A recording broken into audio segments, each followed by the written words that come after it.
Hey folks, welcome back to the channel, and welcome back to the inaugural season of the WooSawks in the Lost Woods Draft League.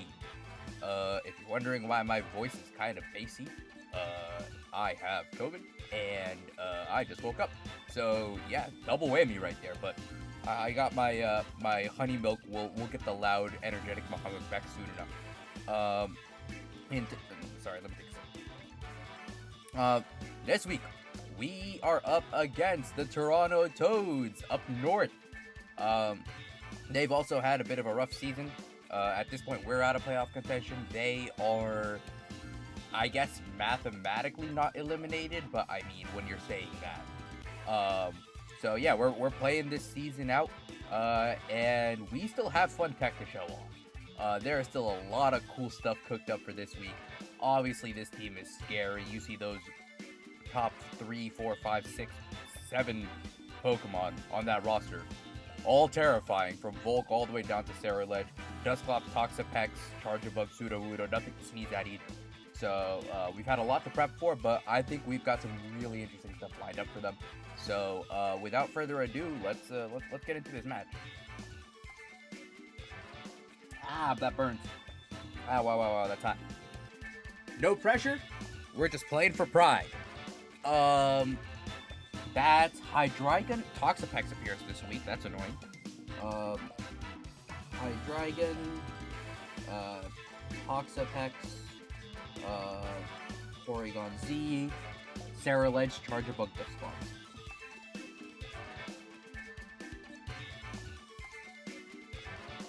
Alright. So that's a lot of support I'm seeing. And a lot of stall I'm seeing.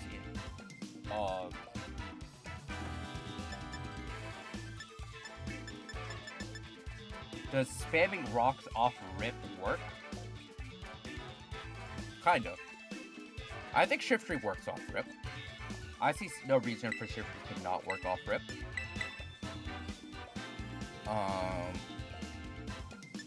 And we'll go Halt Lapras in the back. Yeah, I like this. See, I've never played 2-2-2, but it's really funny playing 2-2-2 because I just have to think, okay, 2-2. Obviously I can mix and match some of them, but like, the pairs are like very 2-2-2. It works out very nicely. I can't release fast enough to clear space for my notes. Alright. I heard Hydreigon. Alright. Yep, it's Hydrotoxicus. Hydreigon Tox versus Merc Shift. Alright. I like what we've got going here. I kinda just want to send the rocks. Like, I kind of just want to send the rocks.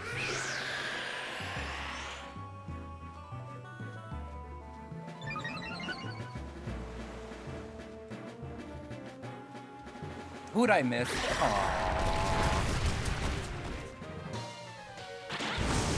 Flamethrower, Pokésash. This is good info.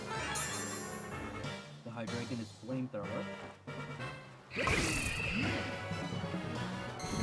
And Toxic Spikes? What is going on? AJ, what are you cooking? I'm not a fan.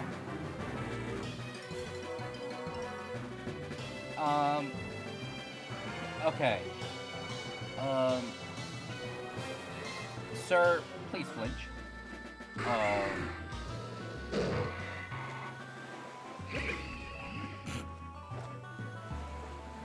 Oh, you think I'm attacking with you? Please. Alright. You are bunker, though.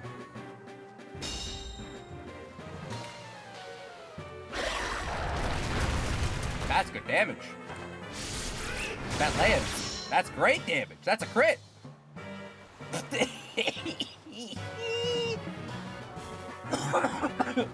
I'm scum and I don't care. Alright. Let's just get rid of you. I don't want to deal with you. Because now he's scared for the Hydreigon.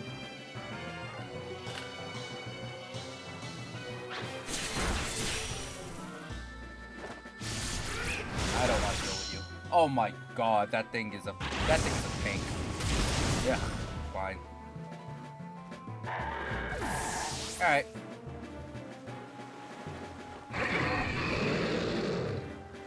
And it has that. Okay. And it's Life Orb. What? It's Life Orb. The Hydreigon hasn't clicked anything new. I'm so confused. I have no idea what's going on.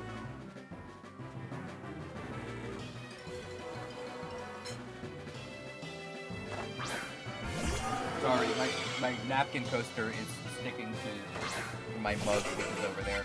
Alright. Oh, there's Charger.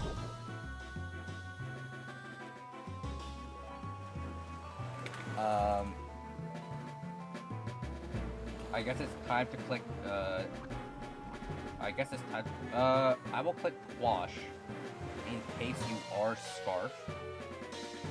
And I'm just gonna go ahead and click some darts.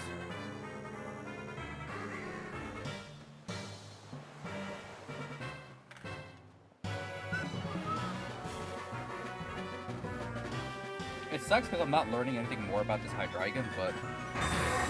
Okay.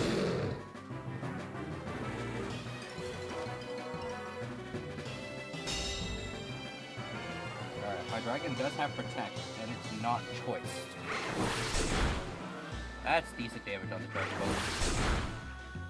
Ah, that's decent damage. Mud Slap! Oh my god! Bro, what are you cooking? No accuracy drop though, so... I am once again asking to click Quash. Oh wait, I know you're not Choice now. I almost do just want to pivot in Lapras. And just click the darts again, because they're fun.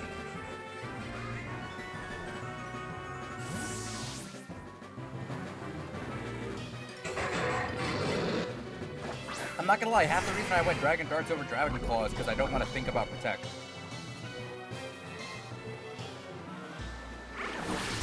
Alright. There goes Dragon. There goes Bug. I did bring both Holt and Lapras. Alright. Volt switch out. Now, unless this double up can KO Lapras, I'm gonna Protect Cheer. I don't need to show it yet, actually. There's PZ.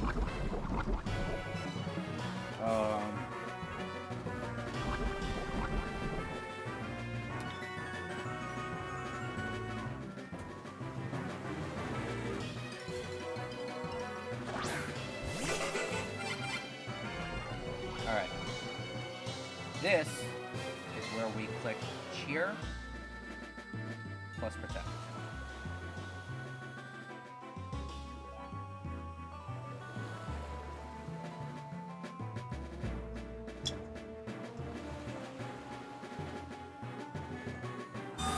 I wasn't going to reveal it, but now that I see PZ in this endgame, I do kind of have to. Nice! Alright, and you do have Dark Pulse, so I'm going to Terra Pulse.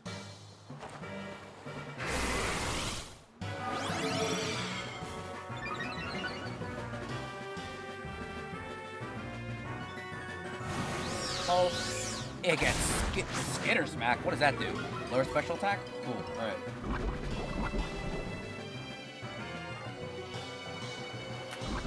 That's okay. AJ's got some funny sauce this week. That being said, I don't care.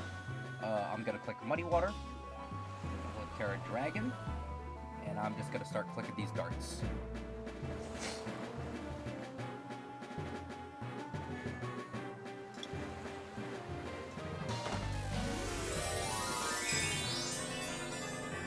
AJ didn't show me any terrors, but I learned that it's not Life Orb PZ. I guess I'm about to find out if it's back.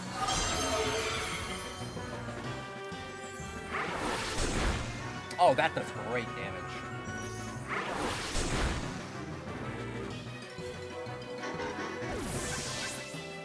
Alright, come on, Lapras. Youch! That does damage. But I landed Muddy Water, which means it's in Dart's range. Oh, but I'm in poison range. Little bit of a messy endgame, but I guess we're about to find out if this points.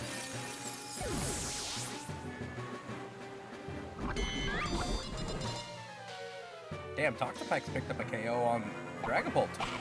Look at that. And I knew the Aguav was the right choice, baby. Oh, I'm dumb. That's not the right berry. Oh, oops. That's not the berry I'm supposed to be using.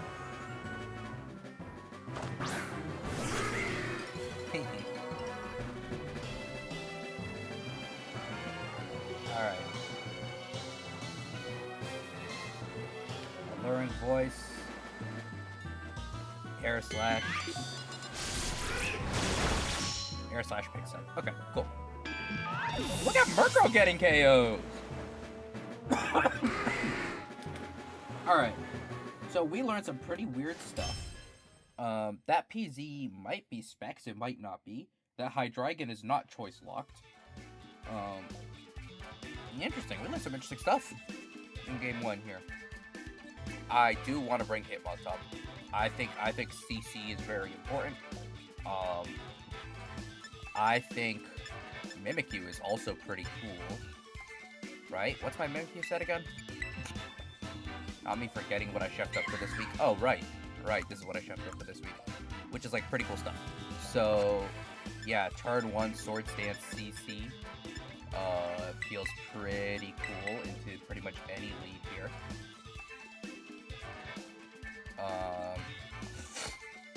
And it's, again, gotta be Lapras Pulp in the back.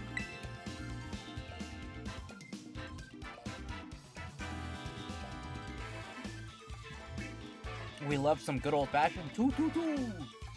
Who needs Dozogiri?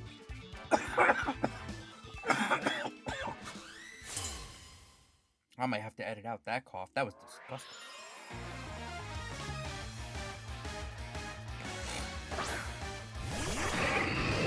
Okay.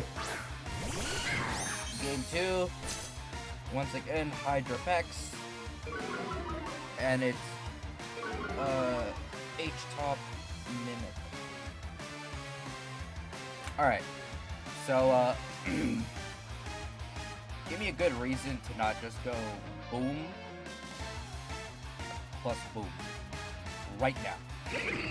Give me a reason.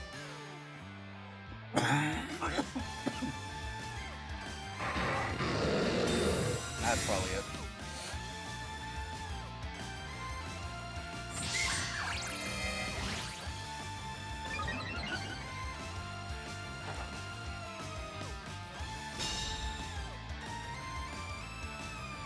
I just want to get off the field!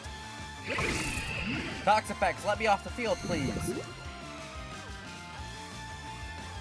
Okay, the good news is I think play rough. Well, I should have faked out the Toxapex. I don't know what I'm thinking. We're hiding fake out for game 3. And I've got something that can punch through Toxapex later. Flamethrower. Again, Flamethrower. Okay. Oh, well, Sash! Whoa! Sash! Oh my god! No, Sash Hydreigon's kind of funny. Sash Hydreigon's kind of funny. That cooks. That cooks. Alright. And let me out.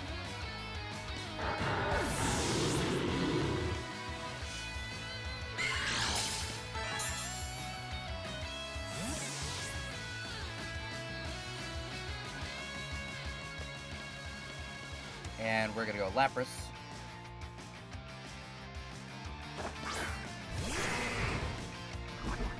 Because I'm already seeing funny endgame here. Yep, and we avoid the second set of spikes, which is the big thing.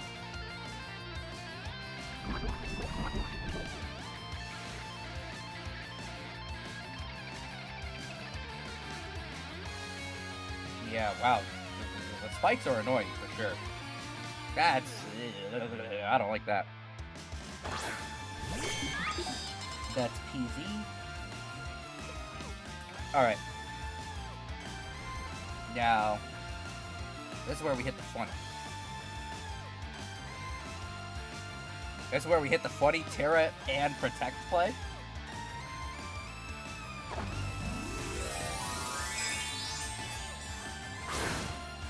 Because I saw that Pulse is faster than the Porygon rate, so...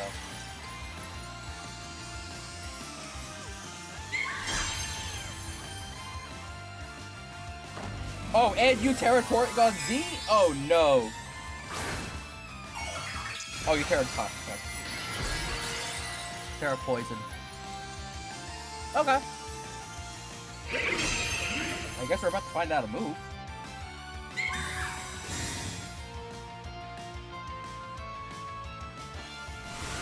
Hyper Beam! Oh, there it goes. Yep, alright.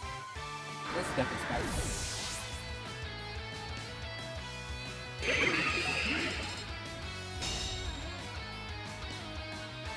Aww. Alright, fine. Well, if there's any way to force this thing off the field, this is it.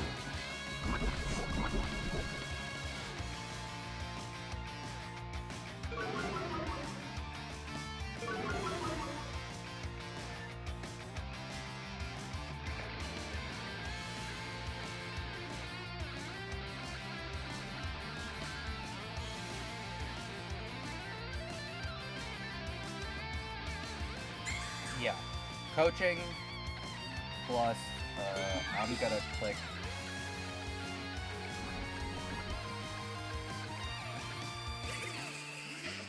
Yeah, I'm gonna dare you to stay in.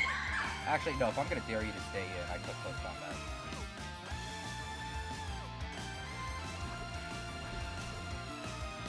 Oh! Okay.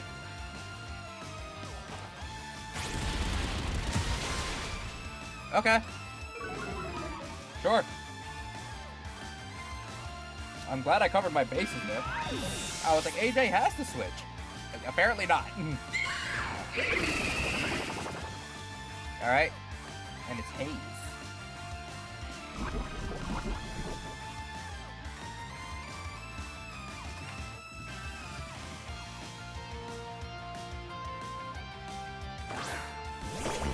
Up there, Cerulege.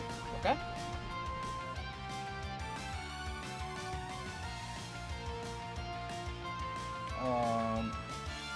I high-key want to Intimidate Cycle here.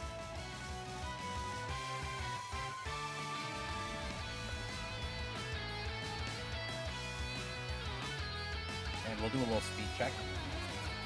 I have no idea whose faster between these two.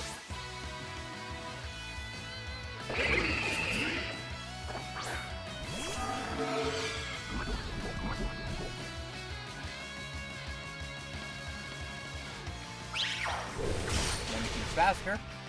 Nice. And it's weak armor. Okay.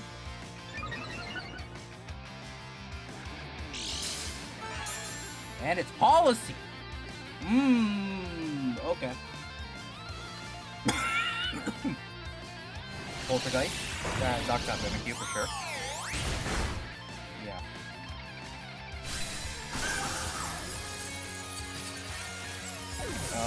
This could be a problem. This does nothing, but...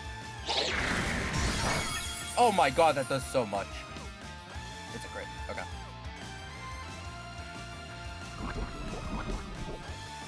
The problem is, I'm slower. Like, I think I just lose.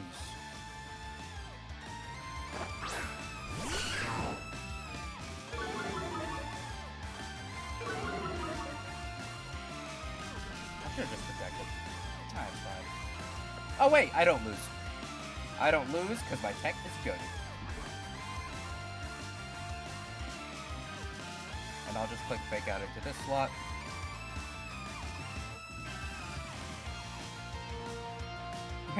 I lose. Seize tech, I win.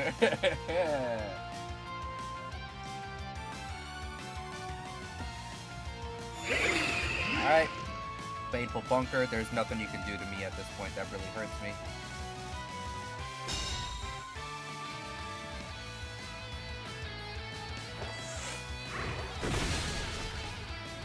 Nice. Nice. Now I just have to break this Toxapex. I have to break this Toxapex in, like, one turn. I don't know how I do it. Am I in toxic range? I cannot tell. If I knew, I would coach it. But I genuinely can't tell if I'm in toxic range here.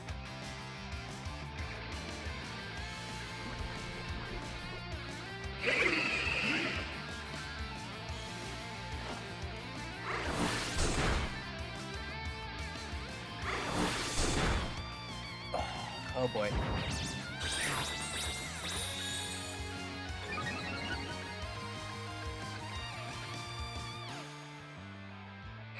Yeah, into who? Oh! God! Bro, what's with the crits? Chill! Alright, if I'm in toxic range, I lose.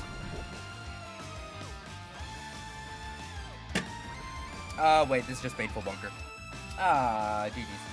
You got me. Yeah, you got me. GG's. Wow, Toxapex Toxic Stall. Who would have seen this coming?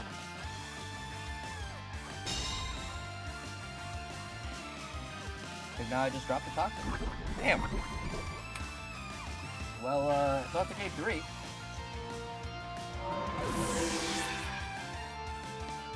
Damn. These Venoshock crits are crazy. Oh my god. AJ cooked.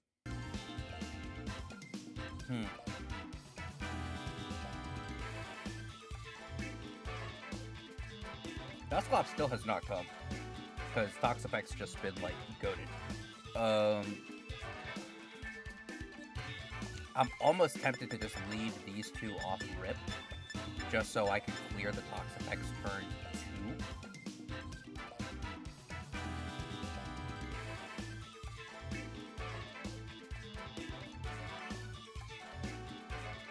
What else clears the Toxapex?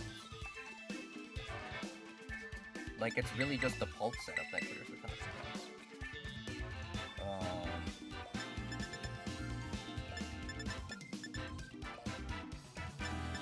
And I like these two in the back.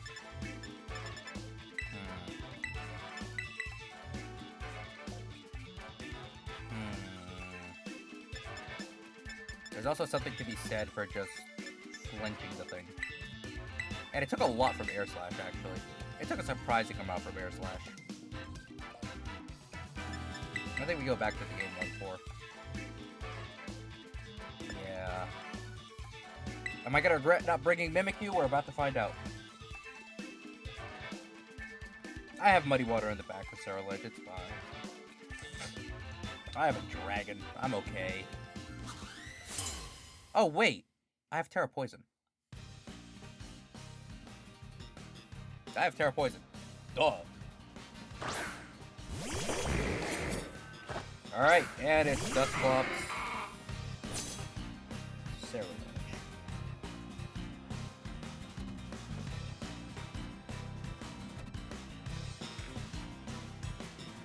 Oh, wait. That's not the lead. Merc Shift is the lead. Which, to be honest, is probably better. Like, just give me Tailwind plus Throat Chop here off the rip.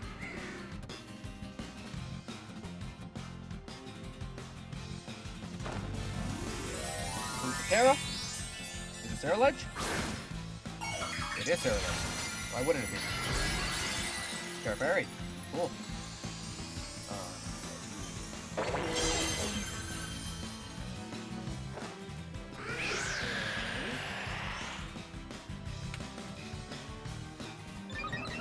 Joke's on you. Wrong slot. Oh! That's one way to break Sash.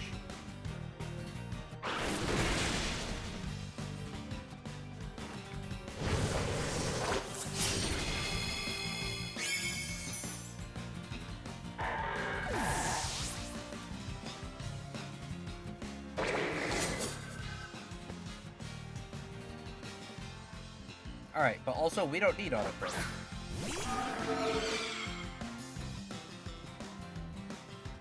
Where we're going, we don't need auto crits.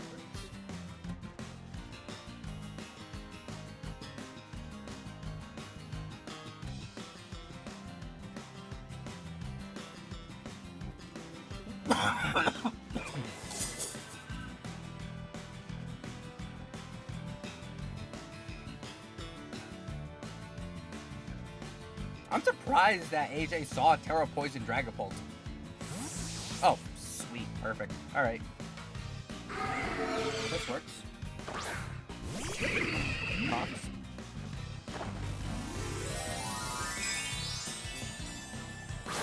Oh, what? You thought I was just gonna let you? Thought I was just gonna let you take Dragapult? Please. Child, please.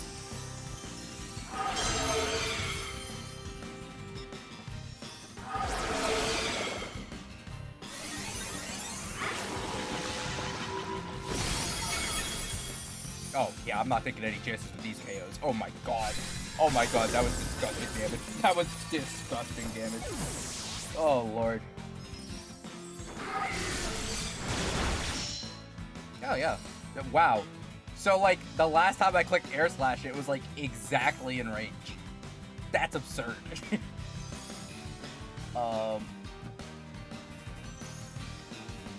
Who comes out here? Mr. Fingerman? Mr. Fingerman. Oh, it's Frisk. Oh, that's what it is.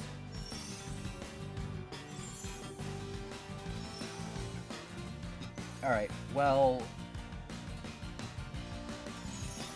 I just click Air Slash into you, and I click the darts.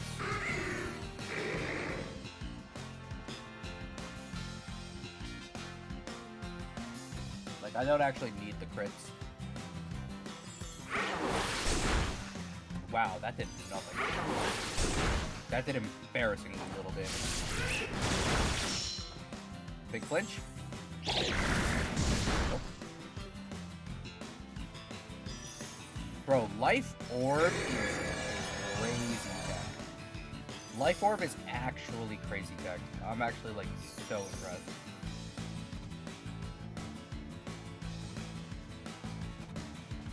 Alright, so we go ahead and we wash you, because I want to send these darts.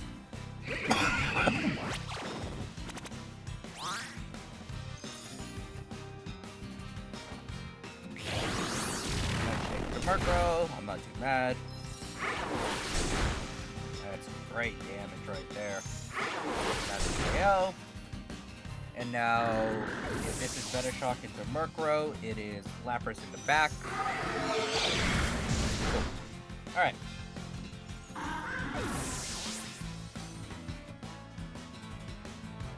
mean, Shiftry did its job. It knocked Dragapult into crazy range. Oh, and my Tailwind petered out just in time. Yeah, I was definitely the wrong fairy. I wasn't paying attention. Oops. It's fine. It's fine. Easy.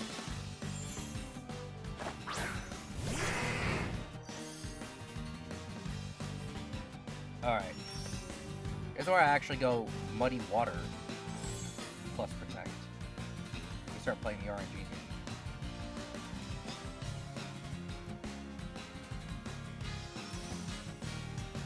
Muddy Water should pick up Toxapex from here. Right, like, I know it's Toxapex, but, like, this is offensive Toxapex. This isn't bulky. Like, it's doing stupid damage with that Venom Shot. It's offensive.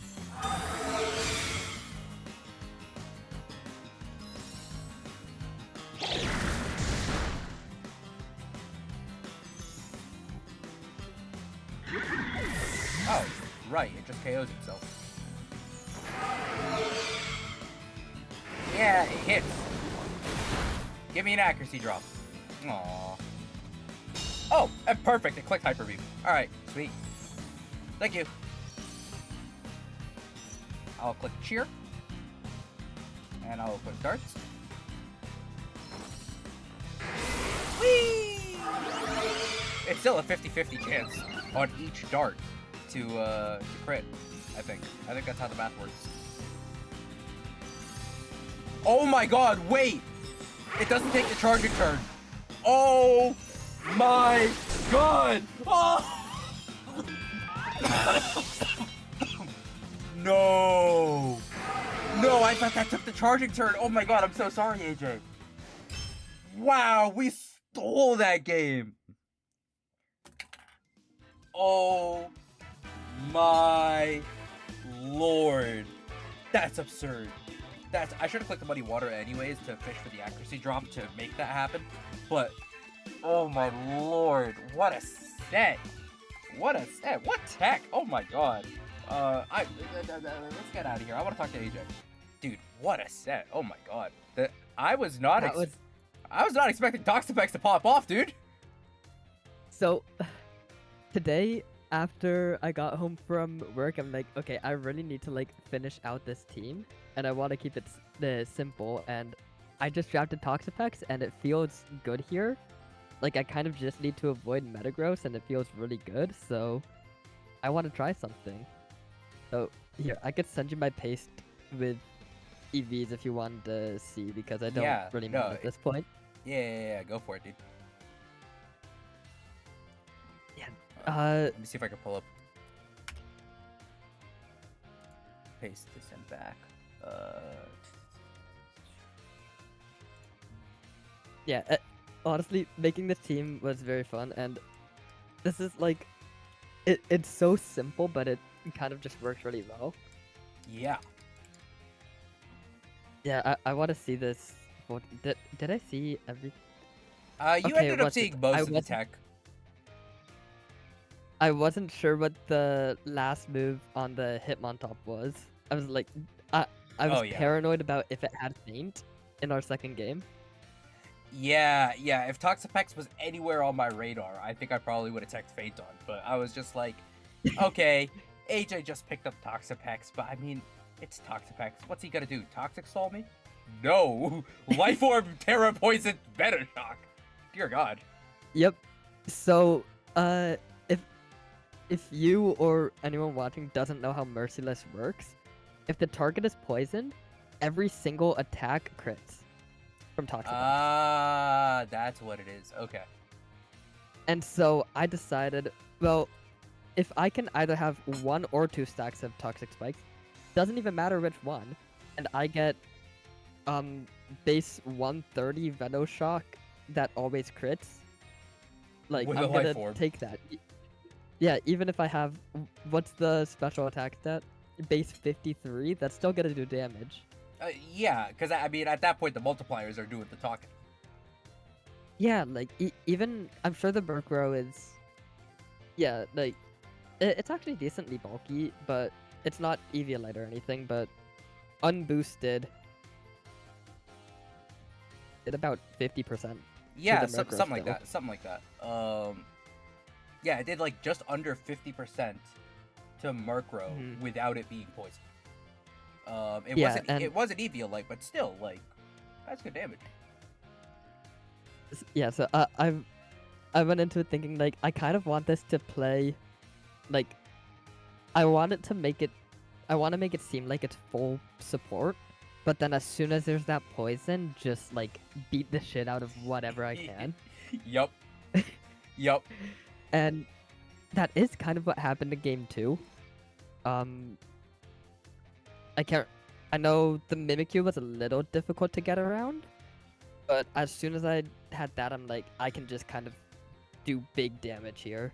Yeah, no, you set up the Toxapex for success game 2, and I mean, I definitely didn't see it coming. Like, I was playing around the Toxapex because I was just like, it's Toxic Spike's faithful. I think I had seen Venoshock game 1, but I was still kind of discounting it. Yeah. Just because I was like, it's base 53. You know, what's it gonna do? Yeah. Okomi? Yes. But double stab, double power Venoshock, Life Orb, the Merciless, it's definitely no, the multipliers go crazy. Yeah, no, that was like super well constructed.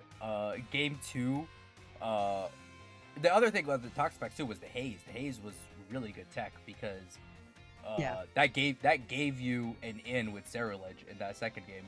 That was very terrifying. So haze is literally my second favorite move in all of Pokemon, only behind Dragon Darts. Oh my god.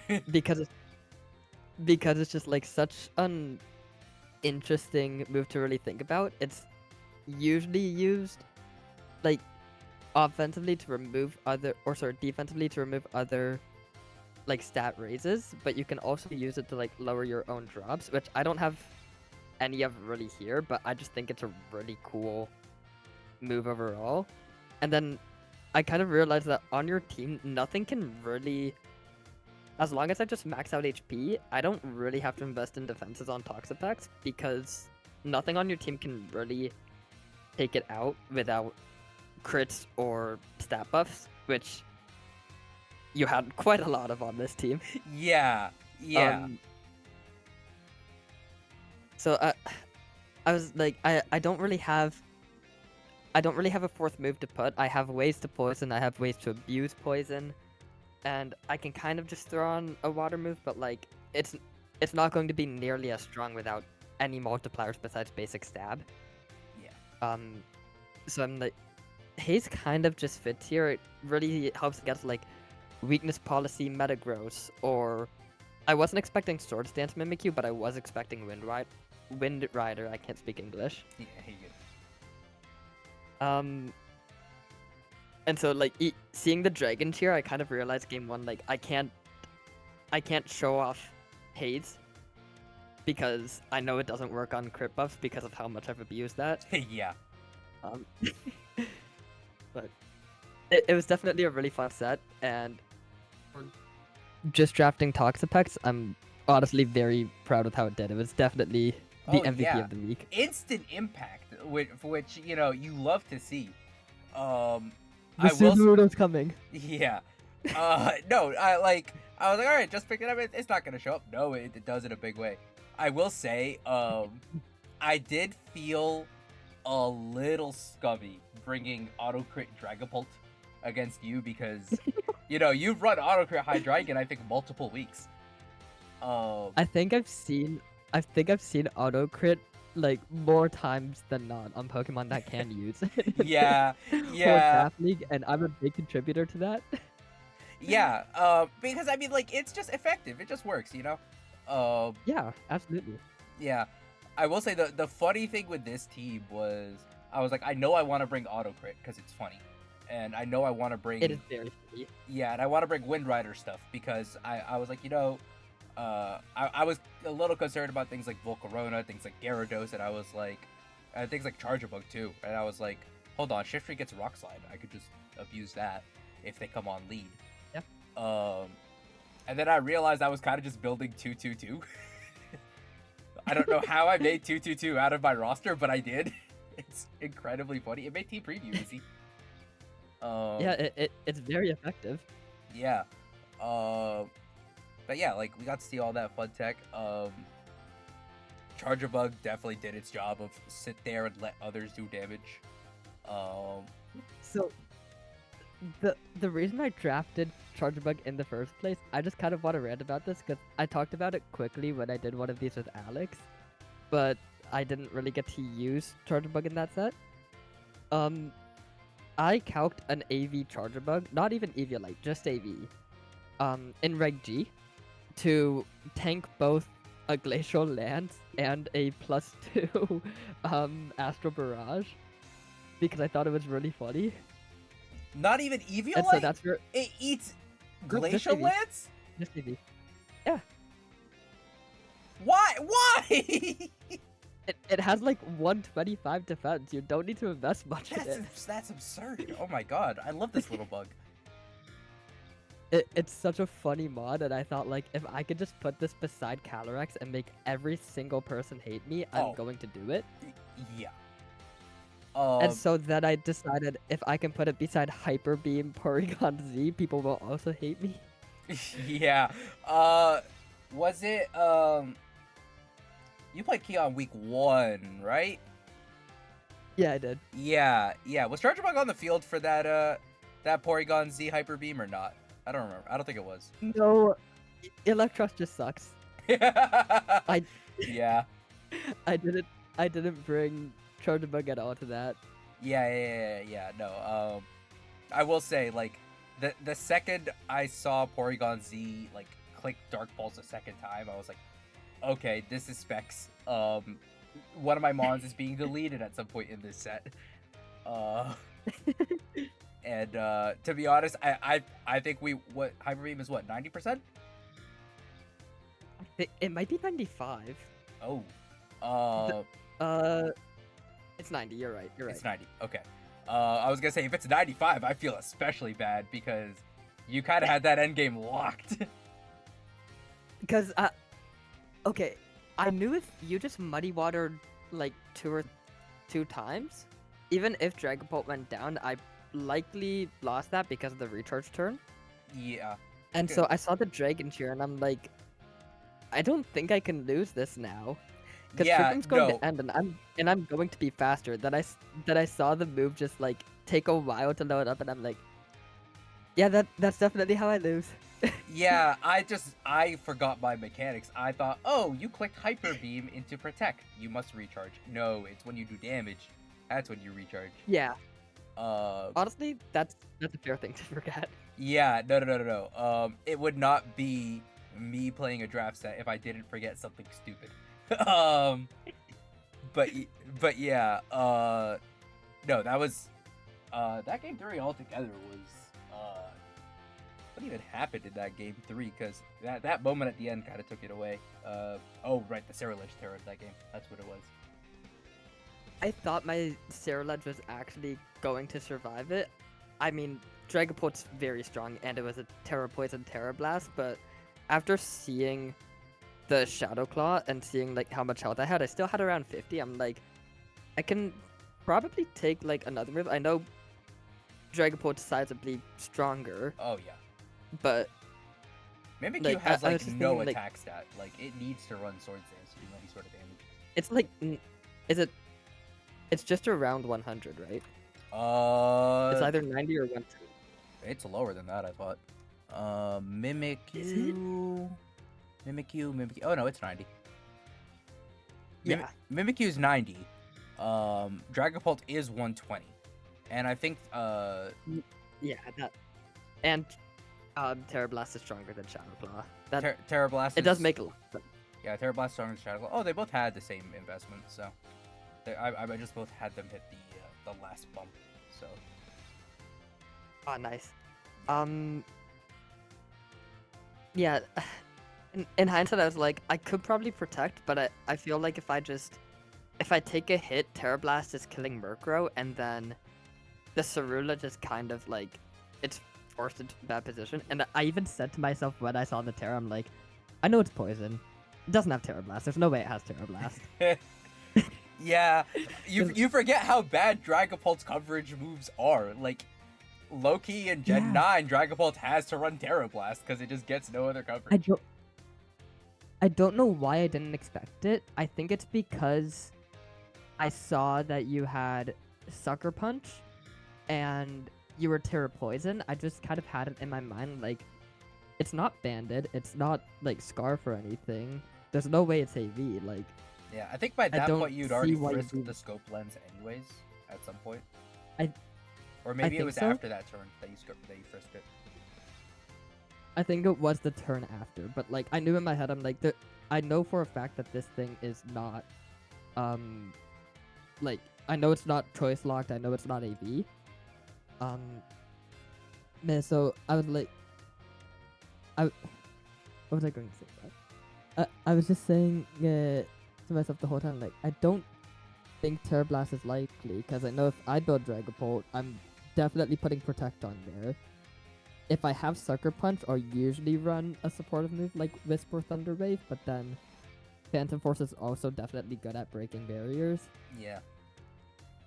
Yeah, Phantom Force was another just had move to- this week that I just like. If I had thought about Toxapex at all, I'd probably tech it onto one of the two. But also Yeah. I was a little bit auto crit pilled because I was also thinking of auto crit Mimikyu. Terra Dragon Cheer plus Shadow Claw is also auto crit. So yeah. I I don't know. There was a lot of fun tech this week on both of our ends. So There really wasn't. I'm honestly surprised with how much I was able to bring out because of how simple I kept it. I wanted to get the Shadow Sneak off. I know I hit it against Linty, so it's not like anything new. But I just had in my mind like I know for a fact I'm not going to be faster than Dragapult still, and doing that makes me so weak to Sucker Punch. yeah. And I also I was checking mid set when you led the Murkrow Shifter. I'm like, Tailwind, if Shiftry just has like a dark move, which you did, you had Throat Chop, which I knew, I couldn't go for it because I'm not max speed, so there's a very good chance that you'd outspeed me, even though I have the higher base speed. Yeah. Yeah. No. But it was a lot of really cool tech. My favorite thing was definitely I'm a huge fan of her tearing into Dragon Cheer. Okay. The Yeah. Mimikyu set. I'm glad you enjoyed that. Mimikyu as a whole was really scary. And so that was definitely my favorite part of this team. So that paired with the Lapras. But it was really cool overall. It was a lot of fun, and I mean the fact that the thing that brought me into this draft league, the Hyper Beam on Keon, is the same thing that took me out of it. I'm kind of Yeah. I guess that did officially put the nail in the coffin for the playoff hopes. it was probably not panning out anyways. Yeah, 4-4 likely would not make it, but yeah. It was one of those things where it's like, okay, it's mathematically possible, but like once you're saying that, it's like, but to be honest, when Keon invited me to the draft league, I was like, yeah, it's just gonna be like a ton of like casual players. Like I'll get some good VGC experience, just learn along the way. Then I find out like Linty qualified for Worlds. Keon's like a 4-time local winner, and I have yet to go to a tournament. So, listen, you are cutting your teeth against some of the best. The Toronto scene is the Toronto scene is not ready for what's coming. I'll tell you that much. You've like, definitely got some good practice reps in. Yeah, despite the what is it now? Is it 5-2? This is week 7, right? Yeah. Or is it week 6? It's week 7. I have no sense of time right now. I'm preparing for college. Yeah, like even going like 5-2, I still just feel really proud of my prep overall and the way that I played. I think there's only one set I played where I wasn't really happy with my gameplay, but that's kind of just, it happens sometimes and you kind of have to forget about it. Yeah. So. Yeah, no, I mean, I was just reflecting on my season too, because I'm in a very similar position where it's like, oh, I'm realizing, I say I'm realizing, I've, been to locals with all these players. I know these are all like super strong players. Yeah. And like the record says, I think we're both 2-5 now, but I was looking through my losses and I was like, okay, week 3 against Anthony was like 2-0 and like I just got my butt kicked. And if I don't forget items against Keon, that's at least going to game 3. If not, I win. So I was like, hey, and then all the other ones, like I was taking games to game 3, so it was like, all right, hey, like, couple small decisions here and there, but that's why we practice, right? We're getting the bad reps out of the way now. Oh, absolutely. Yeah, and I like how my team is like, it was kind of seen as that like good stuff's really balanced team. And then after week 2, I just completely derailed and went for everything complete luck based. It was very fun overall. I'm honestly, the saddest part about not making playoffs is I really wanted to play against Anthony. I think I had like, I was preparing a lot for that. Like the 2 teams I wanted to play the most was John's team, because that was the first team I prepped for. I was going to initially make a team for like a starting point for like every single team that sit in the league. Then I realized like I already have my 8 matches. I don't really need to do that. Yeah. And then it was Anthony's team because I'm like, I think this team is really scary, and I don't think it does that good into mine. So. Yeah, but, I mean, if there's any team if there's any roster where Kingambit's gonna have a hard time, right? The Hariyama, Volcarona, Hydreigon, Cerulege, Dusk, right? Like, there's a lot that gives Kingambit a rough time on your roster. You'll get your shot against Anthony one of these seasons for sure. Yeah, Toronto Toeds will definitely bounce back. Yeah, oh, for sure. Yeah, no, this was. I'm curious. Have you played draft before, or is that how you and John have met? No, we met through another server that we're both pretty prominent roles in. But I hosted a draft within that server with one of my other friends, but it was very different because neither of us really knew what we were doing. It was OTS, paradoxes were allowed. It was everything legal in Reg F, I believe. Okay, yeah. So it was definitely very different, but this is my first time competing in one, and this is my first time really competing in anything long-term VGC. I've done like 2 or 3 online tours and then just kind of stuff with friends. Yeah. So it was definitely a really good experience. Yeah, no, I mean, shout out to Leaf as always, because pulling together and something testing. Testing the goat. I'm a little upset because I think he gave me his COVID, but it's fine. But yeah, no, it's having a league like this where you know you're gonna get good matches against good players. Yeah. And I mean, we all have like varying levels of draft experience, but no one really drafted poorly. No, not at all. Like, I'm still never gonna forgive Ronald for literally taking my first round draft pick when I was the 2nd pick overall. Yeah, yeah, no, it's the way the cookie crumbles. I know people were prepping heading into the draft, and when I saw the draft lottery and saw that I think I had the 10th overall pick out of 16, I was like, I'm not game planning. It's not worth it.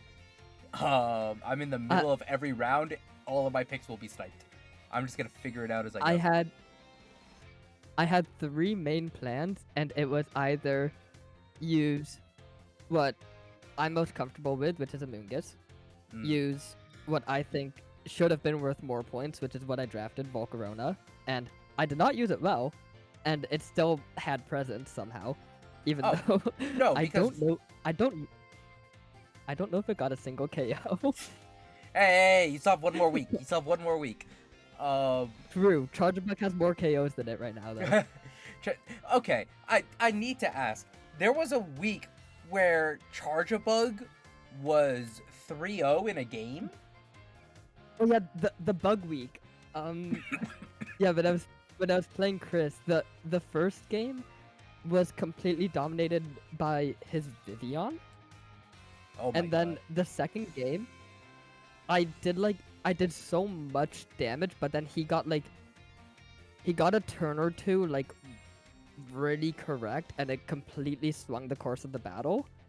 But then in the end game, Chargebug was doing like somewhere between 10 and 40%, like whatever it had to do just by pressing lunge, and it just got 3 KOs.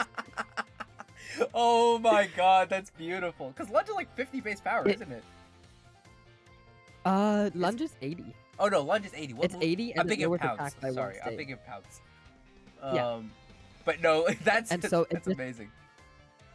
It started taking hits randomly, and I'm like, okay, I know I EV'd this like with plans for the 2 Calyraxes, but like huge power, Terror Water, Azumarill, like sure. I mean, okay, but that's basically just Cali-Eye. Let's be real. In terms of damage output, it's Cali-Eye. If you live a Glacial Lance, you live a Liquidation. Like, what are we doing here? Yeah, but to take like 2 or 3 more attacks after that too. True. Yeah, no, wow. Um, It's alright. yep, Volcarona will Charger show up. Bug's my goat. Yeah. If we count all Pokemon games, it did win Worlds this year because it won and Go. Oh, you're so right. Yeah. It did win and go. So that's my world champ.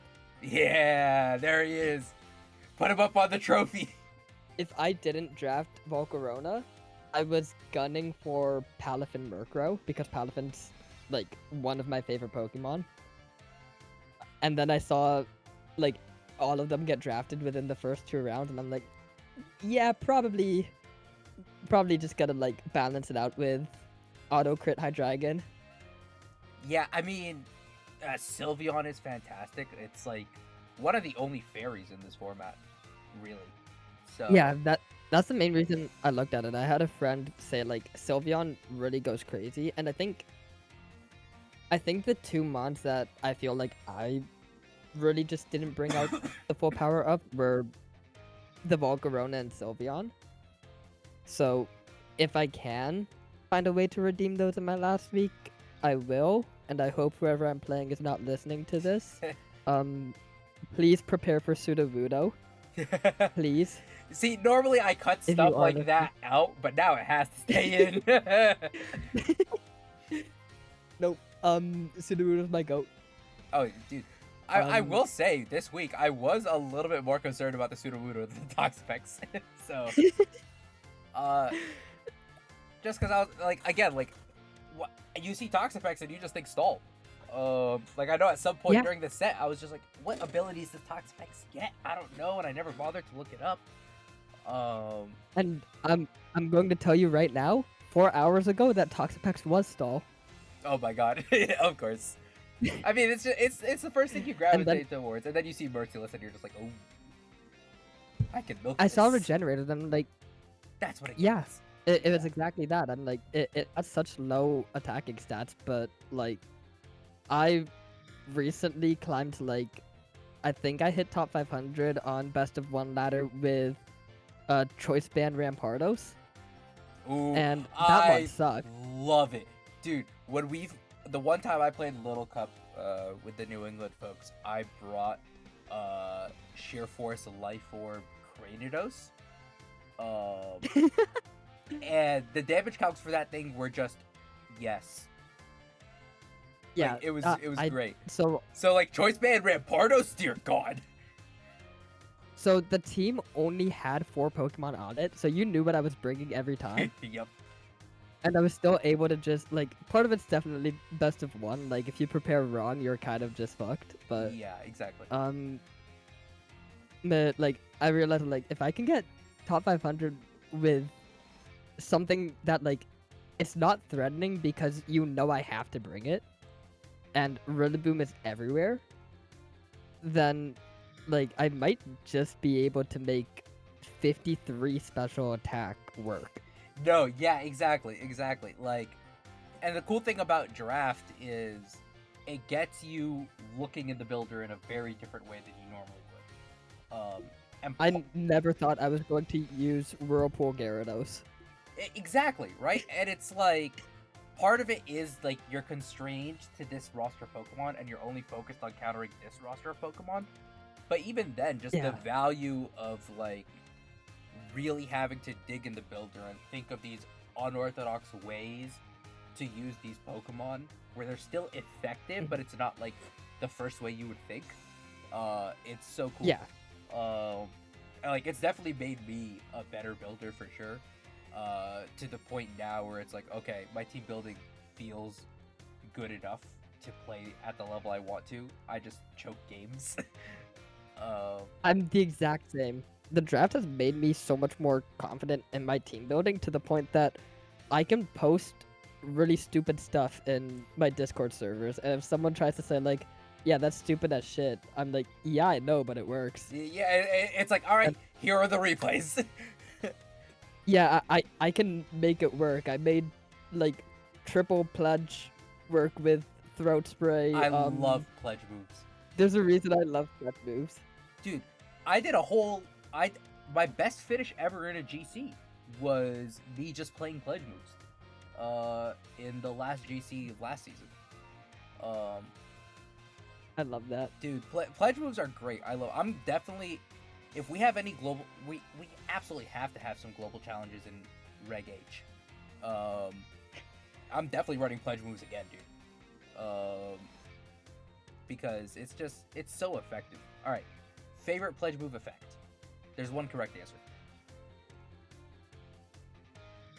I mean, Swamp is like really fun. Swamp is really fun to mess around with. Yes, yes. Like to see. I remember with. No, Pardon, sorry. No, go ahead.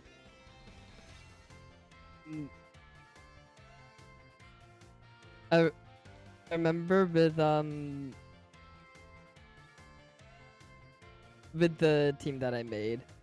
I EV'd my Skeledirge to be slower than Empoleon, or no, faster than Empoleon by exactly 1, and slower than Meowscarada by a lot because I don't need to EV that. Yeah. And so because of that, I can always I'm always able to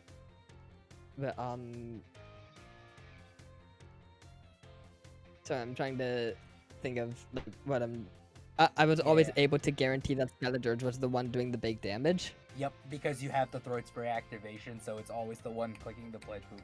That is so nice. Yep. Yeah, that's something that I ran into, because I was running pledge moves with with Trick Room, because it was Delphox. God, what was it? It was... I can't for the life of me remember it. I need to pull this up. I did a whole global challenge with this team, and I don't remember what it was. It was Regaf. It was a long time ago.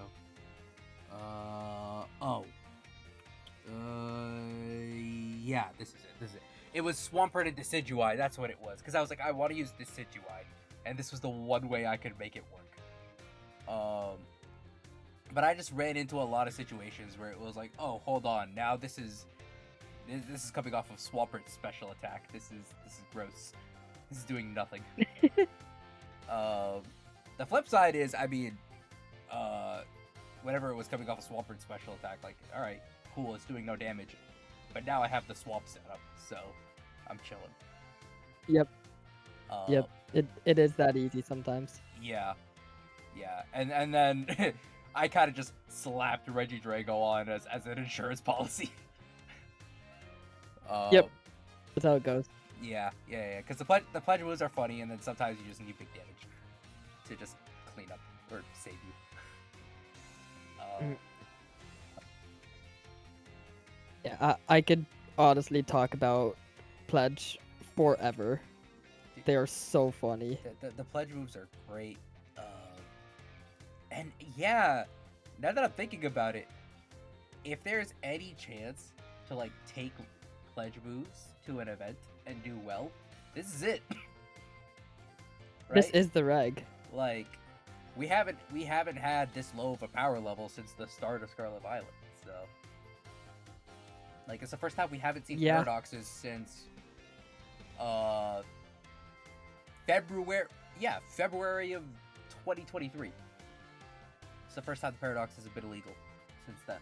So yeah, actually, I did not think about it being that long. Yeah. The reign of Fluttermane. I say it's over. It's kind of been over. Fluttermane fell off in Reg G. My main issue with pledge moves, and this is the one reason why I didn't want to keep pursuing them like after this team, it's because the best one is Swamp, but all the water mons are slower than the grass mons. And so because of that, you have to Terra Grass to get stab out of it, and so the 150 isn't going to be as impactful. No. Is that not how it works with pledge moves? It's specially baked in. It's always stab, regardless of the user. You just made my day. Yeah. Yeah, my issue with pledge moves isn't like about like stabber, because dude, I scoured that Bulbapedia page as I was making my pledge move team, just because I was like, I need to know everything about how these moves work. The pledge moves always get stabbed regardless of the user, which is really nice. The problem I have with them is that they're always special. It would be really cool if they got the Terra Blast treatment. To be fair, I do not want to see a Grass Pledge Rillaboom on grassy terrain. I do. I absolutely do. Are you kidding me? Dude, I play Palafin for a living. Okay, yeah, maybe you don't want to see it. I want to see it. I very selfishly want to see it. It would be really funny. Yeah. But also, I mean, in what position is Rillaboom the slower of your starters? Like, and it has to be Grass Pledge, so there has to be a water starter faster than Rillaboom and faster than Palafin. Right? So. Yeah. Like, it's a rare. Yeah. Unless you're a Trick Room. If you're in Trick, yeah. Oh, there you go. You're in Trick Room. Which I literally I designed this team with Trick Room in mind in case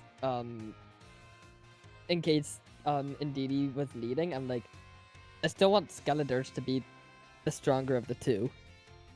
Yep. So I made sure that was guaranteed. Yeah, exactly. But no, I think if because my one gripe is just the starter pools of Pokemon, they start getting really thin really fast. For each type. Yeah.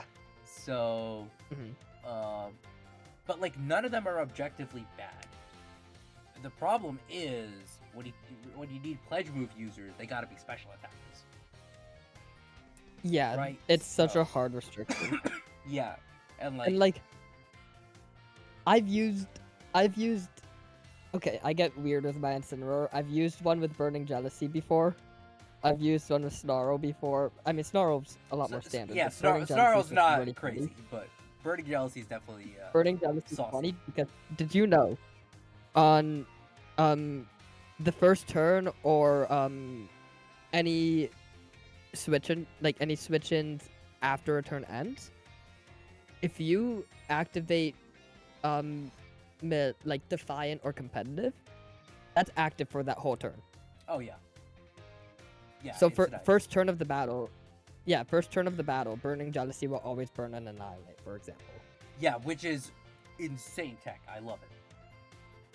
Yeah, and thank God for that. I think that every single Mouse 8 player in the world just shares a singular brain cell, and they will just let me Earthquake them with Ursaluna every time. And for some reason, they'll Terra Fire in front of it because they see Incineroar. I don't know. You have speed advantage. Oh my god. We love our Mouse 8 players. We hate them, but we love them. I've started calling it the hive mind of Pokemon players. Oh, it's so real. And there's two forms of the hive mind. It's either like the most standard, like two Pokemon can lead to an instant win, so that's like Mouseape and then it's Archaludon Ring. Yeah. Like those are the two big ones right now. And then the other part of the hive mind is it definitely used to be. The other part of the hive mind is any Wolfie or Moxie viewer that like can't think for themselves. I see it. It's just two parts of the hive mind. Yeah. One in the game side and then one in the yapping side, but yeah.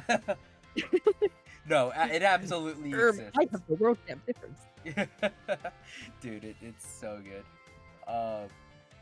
I will say the funny thing about coming up against just the click buttons hive mind players is as someone who languishes in low ladder, it's just free wins. I absolutely love it. Because it's like, okay, I know what you're gonna click. I know how you're gonna play this. Like, yeah, like good Mouse 8 players, terrifying. Average Mouse 8 player, it's one of the baby mice, you know. Have you been to a regional before or not? No, I've never been to a live Pokemon tournament. Okay, yeah, I've been to locals. I haven't been to a regional yet. I will say, it's like, you know, talking to people who have been to regionals and playing against people, both like New England people and then like people in other servers too. Yeah. The average like level of competition like in our draft league in terms of like the strength of our players here, it's somewhere in between positive record and day 2. Like level. Yeah, which like so like if you can hang it's with crazy this to me that crowd, like a positive record is definitely a thing, which is yeah, beautiful. which is, I love it. It's definitely what I'm working for. So Yeah. thank you for that, by the way. That's very sweet. Oh, no, dude, of course. I need to give myself that reminder every time I get my butt kicked out of local. I've been wanting to go to locals. They're a little hard for me because I live like in a town that's like an hour-ish away from Toronto. So like all the ones that are close to me are gonna be on days that I work, and then the weekend ones, I'm not driving an hour just to go like 2-2 at best, and then like just go home. Yeah. But one thing I will say that I've already learned a lot through this draft league, but also just through like talking to people on servers. I come from playing Smash. And I've been to Smash locals and stuff.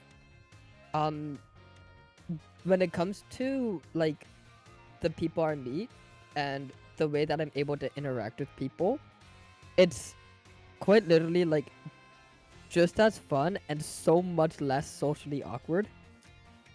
Like, if I get on a voice call with a Smash player that I've never met before, and I talk to them about the game for a good hour, like, it's just gonna be me rambling most of the time, and they're just like, yeah. Yeah. Yeah. So, but like, the community already seems a lot more accepting, and that gives me so much more drive to like play and keep improving too. Yeah. And so I definitely want to get out to more locals. I already know, like, I have one friend from a server who I've talked to her, and she's qualified for Worlds 4 times now. Hell yeah. And so, like, I've talked to her, and she's like, yeah, it's super inclusive. Literally in my region at like every single local is Sableye VGC, Ryan Lassetto. Yeah. So like, just kind of that realness of, in Pokemon there's no like hierarchy. Even if you talk about like the best players in the world, like they miss day 2s. No, Like, exactly. Yeah.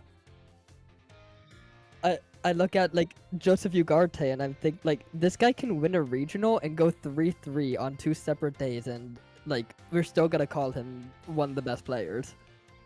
Yeah, exactly. Like to have like to have runs of dominance in VGC is like damn near impossible, right?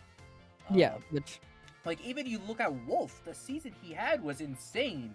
The day 1 he had was insane, and then he bombed out top 32, right? 22nd. 22nd as your lowest placement in 6 events. Yeah. Like he did he cut every event he went to this season? I don't know if he cut every event, but he got close, right? Like he didn't top cut the internationals. That's what it was. But he right. got like EUIC was bad for him, especially, I think. But like I say bad. He got for like 16. Exactly, exactly, right?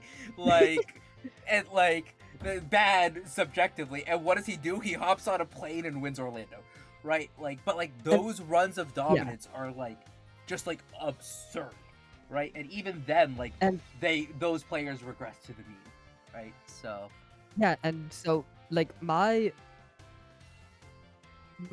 two, like everyone loves Wolf to some degree because he does make very good videos. Oh yeah. But when it comes to like my 2 favorite players that I want to watch, not just because of like I know I'm getting good content out of this, but just because the way they play is so intriguing and their level of consistency so early on in their careers is incredible, is Justin Tang Mm-hmm.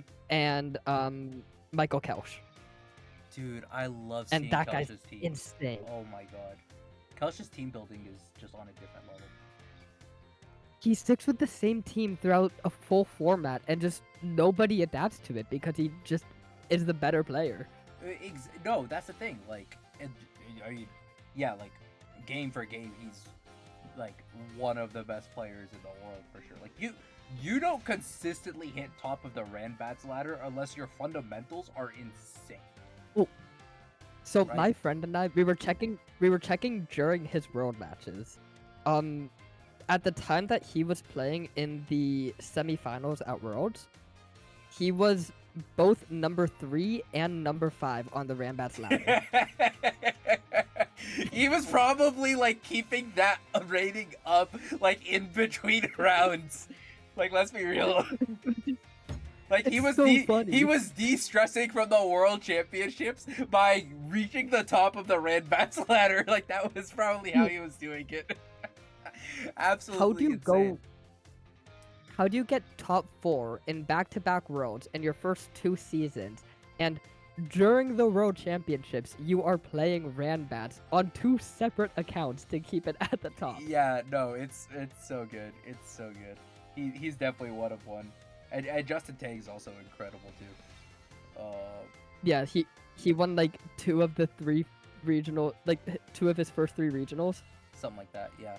Which, like, stuff like that is so cool to see because, right, as like relatively newer players, it's like, okay, hey, the level of experience really doesn't matter. It's just about getting the reps in. Because, like, I mean, I haven't, you know, really looked into the guys like the people who like really popped off in their first regional. People like Sempra, people like Justin Tang, like all these guys.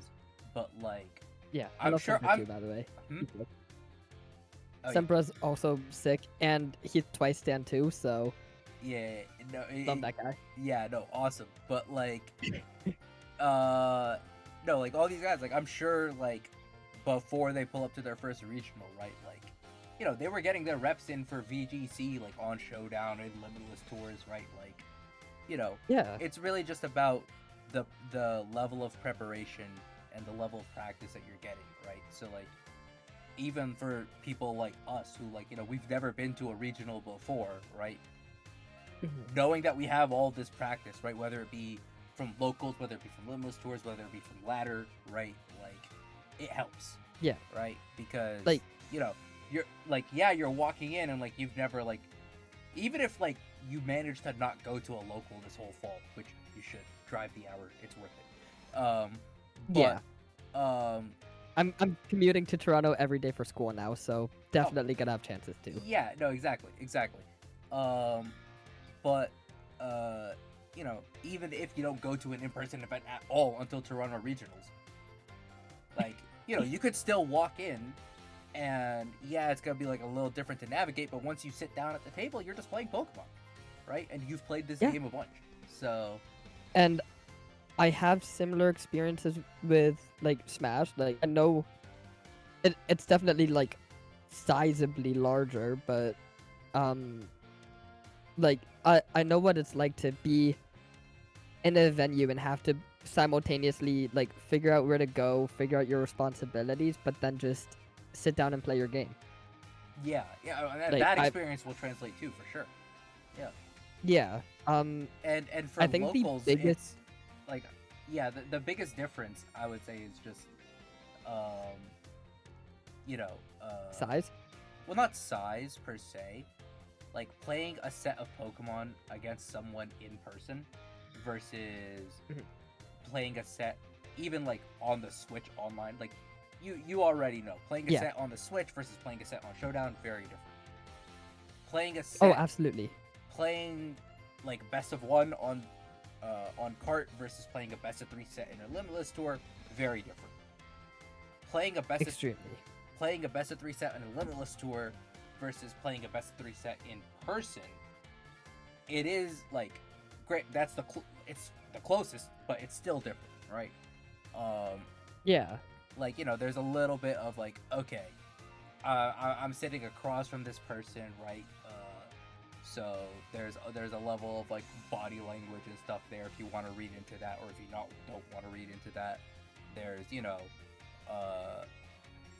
note taking, right, is like a skill where it's like, I don't know how much you take notes during Limitless Tours. I just can't. Yeah, I struggle so much. Right. Like even the kill streaks at this point, I'm like barely typing out like top KO high for Hydreigon. Yeah, no. Like, Like, just... I don't even bother. I just look through. I just scan through the recording afterwards and figure it out from there. Yeah. But right, like sitting down, taking notes is like very different, because I think note taking is a very valuable skill for sure. Like playing in person. Absolutely. And this is the bit that will like translate, right? But like blocking out distractions when you're playing Smash is very different from blocking out distractions when you're playing Pokemon, because Smash is like you're constantly engaged, right? Like you're thinking on a you know, half second to half second, frame to frame basis. Pokemon, but you're thinking on a turn to turn basis, right? You have time to really let things. And you're thinking turns ahead. Exactly, right? And it's like a very different. It's a very different mental game. So like the way that like distractions pop in and pop out, and the way you tune them out is like gonna be different. I've quite literally done like. So do you play Smash at all? Just casually. A couple of my friends have played, like, at least when like we were in college and stuff. A couple of friends played, but. Yeah. So in Ultimate, there's like an online tourney mode, and it's like run by Nintendo, so it's like 2 stocks, single elimination tournament, and it's so bad. But I did something once, and I'm like, just with my experience with the game, like, can I win one of these with like any character that I tried to? The answer is yes. A lot of players are really bad. You don't even have to be good at characters a lot of the time. Like, you just have to have game fundamentals. But what I did was the lack of game fundamentals. I called it sensory overload Smash. So as I was playing in these like online tourneys, I had my music playing, I had a YouTube video playing. Oh my god. And then I was just like, and I might have been on a voice call with my friends at the same time. Like, I had everything going on, and I'm just like, this is like so easy, and I don't know if this is like me not having to focus against these players, or me just being able to tune this all out that easily. Oh, it's definitely like but it's one of the two. A little column B situation for sure. Yeah. But it's one of those things where it's like, yeah, like, but that's a very different level. Like that experience will translate I can't do it a bit with for sure, but like, I can't talk to people when I play Pokemon. Exactly, right? Like, it's a very different. Like, for me, I can't, like, I have to be playing with game music itself on. Like, I have to be listening to the Switch, right, to like really focus. Really? Yeah, no, like, I can't be listening to something that's not the actual Switch audio when I play, because otherwise, like, either I'll get distracted, or there's a degree to which like the game audio also just keeps me like in tune with what's happening in the battle, right? All right, I have 2 very important questions, just from you saying that. One, what is your go-to battle song in Scarlet and Violet? See, here's the thing. I'm an absolute mad lad. I let random pick. But if I'm like, oh, I need to like lock in for this game, there's a whole lot of good ones. Kieran 3 is a classic. Kieran 3 and Terapagos are my go-tos. Terapagos is alright. Terapagos is like, for me, it's a little too connected to the lore for me. Like, I can't, like... I get that. Like, I'm just like... I absolutely get that, but... Yeah, it's like, oh, like, when I'm hearing the Terapagos music, I'm transported back to that moment in the game. I'm not, like, locked in on a battle, you know? but for me, like Kieran 3, Cassiopeia, I think the Elite Four theme is underrated, and I think the Champion theme I is get that. underrated too. Okay. The reason that I can't agree on the Elite Four thing, champion one, I just don't like Gita as a champion.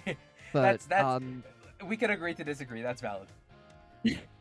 the Elite Four one though is because have you seen the bug where the Elite Four music just doesn't Dude, play? I didn't experience that, and then I saw people were like complaining about it, and I was like, oh my god, I feel so bad for you. If you just had to listen to the intro of that on loop for your whole run, god, that, because like when you like, I know for people who like experienced the bug and then heard the song, they were like, damn, wait, what did I miss out on? Well, the one thing that people don't recognize about it is there's like it's like a psychological thing that once you're in that room, that first battle theme that you hear is the only one that you'll remember. So even if like you don't, even if you get the bug from the first battle, you won't remember it in the second, third, and fourth. But on top of that, because of the way that Scarlet and Violet transitions into battles, there's a very good chance that it will literally just never play. There's a very good chance that it actually cycles all 4 battles without playing a single time because it will transition with the music still looping. Yeah, no, exactly. Like, I know the bug was like, it was persistent through your different Elite Four battles, which sucks. Yeah. No, like, I never got that bug. I'm glad I never did. Also, I don't know how I forgot this. Scrap most of what I said. Nemona 2. Nemona 2's the go-to. Oh yeah, so good. Nemona 2's the go-to. But then, sir, the other question is, Pokemon music in general. If you had to pick one song just in this specific moment, what's your go-to Pokemon track? Why do you do this to me, AJ? Alright, so this is Muhammad in Post, and I know you guys have already sat through like an entire feature-length presentation, and then some. But AJ and I rambled on for the next 42 minutes. 42 minutes about the Pokemon games and the Pokemon manga, and we had a really fun conversation about it. You'll see how much I'm cheesing in the outro afterwards. But yeah, if you wanna hear all of that, I'm not gonna include it here because otherwise this video would be another 42 minutes long. Now there's a card, and there's also a link in the description to all that rambling, uncut, just us talking about the Pokemon games, us talking about the Pokemon Adventures manga. It's a really fun conversation. Go check that out. If you want to, if you're not tired of our voices. If you are tired of our voices, well, don't worry. We're about to say goodbye. Damn, it is 11 p.m. We have been yapping. Dude, I love it so much. I've also been doing this all as just one giant recording, so my computer's just gonna be sitting here thinking about it for a second. You were cutting out like a good hour of this at least. Oh yeah, no, for sure. No, listen, I know I'm just gonna be sitting in the editor for a while, so it is what it is. Thanks for hanging out. Thanks for hopping on call. Appreciate it. Thanks for a fun set that feels like it was forever ago. It was a lot of fun, and the fact that you can just like meet someone through this draft league and just like talk for hours like this, I love this so much. It's so cool. Yeah, it was very nice meeting you. No, it's great meeting you too, man. Like that's one of the things about Pokemon. Like all the people, like no matter where you go, with the exception of like maybe like a handful here and there, because every community has those. But like Pokemon, all in all, it's all just good vibes. It's all just love. Yeah, absolutely. Thanks so much, dude. Good luck in week 8. Thank you. Same to you. And I've also tried convincing Keon to run a actual pledge set with Swamp. Oh, so he can. He won't, but he can. Hope he does. I'm trying to get him to. He'd better. He's locked playoffs. He has nothing to lose. Exactly. There are no buys. Alright. Have a good night, man. Hey, you too. Catch you around. That was it. That was a fun set. I'm not gonna lie, I barely remember it, because AJ and I just spent the past 45 minutes talking about the Pokemon Adventures manga and like the Pokemon games and everything. But yeah, a second win on this season for the WooSawks. We'll see if we can close out strong next week in our last game of the season. Just as a heads up, I'm trying to schedule with Curry, my last opponent for the season. The video may not be normal time. Details TBA. Keep your eyes on the community tab. But yeah, thank you as always for tuning in. Leave one of these on the video if you enjoyed, as always. Comment below, let me know. There's one last week in the season. If there is something on this team that you have not seen that you want to see this season, now's the chance. So yeah, let me know in the comments.